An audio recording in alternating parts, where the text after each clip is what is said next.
یہ رات کوئی ہلکی رات نہیں ہے، اس کو لائٹ مت لینا، یعنی خدا را اس کو لائٹ مت لینا۔ اس رات میں خوب دعائیں کریں، خاص طور پہ وہ دعا جو کہ نبی کریم صلی اللہ علیہ وسلم نے سکھائی سیدہ عائشہ کو۔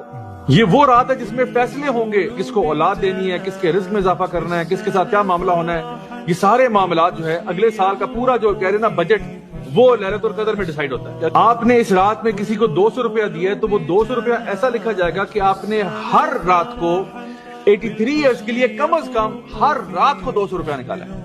لیلۃ القدر یہ وہ رات ہے جو 1000 مہینے سے بہتر ہے۔ اللہ اکبر، اللہ سبحانہ تعالیٰ لیلۃ القدر کے اوپر ایمفسائز کر رہے ہیں۔ یہ وہ رات ہے جس میں فیصلے ہوں گے، یہ بہت پاورفل نائٹ ہے، لیلۃ القدر ہے، the night of power, the night of destiny۔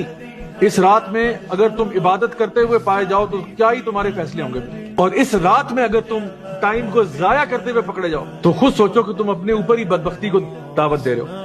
آپ نے اس رات میں کسی کو 200 روپیہ دیا ہے تو وہ 200 روپیہ ایسا لکھا جائے گا کہ آپ نے ہر رات کو 83 ایئرز کے لیے کم از کم ہر رات کو 200 روپیہ نکالا ہے۔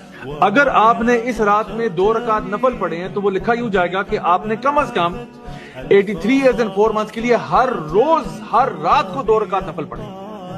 اگر آپ نے اس رات میں کسی کو دین کی کوئی بات سکھائی ہے، دین کی دعوت و تبلیغ کی ہے، تو آپ کے لیے لکھا جائے گا کہ آپ نے ہر رات کو پورے 83 ایئرز سے زیادہ کا عرصہ کسی کو دعوت و تبلیغ کی ہے۔ جو بندہ 10 کی 10 راتیں آخری عشرے کی عبادت میں گزار دیتا ہے، انشاءاللہ الرحمن اس کو تو گارنٹی ہے کہ انشاءاللہ میں نے لیلۃ القدر کو پا لیا۔ اللہ تعالیٰ اگلے سال کے جتنے بھی فیصلے ہیں وہ سارے لے کے آتے ہیں۔ کس کی لائف میں پراسپیرٹی آئے گی، کس کو اولاد دینی ہے، کس کے رزق میں اضافہ کرنا ہے، کس کے ساتھ کیا معاملہ ہونا ہے، یہ سارے معاملات جو ہے اگلے سال کا پورا جو کہہ رہے نا بجٹ، وہ لیلۃ القدر میں ڈیسائیڈ ہوتا ہے کہ اگلے سال میں اس کے ساتھ کیا ہوگا۔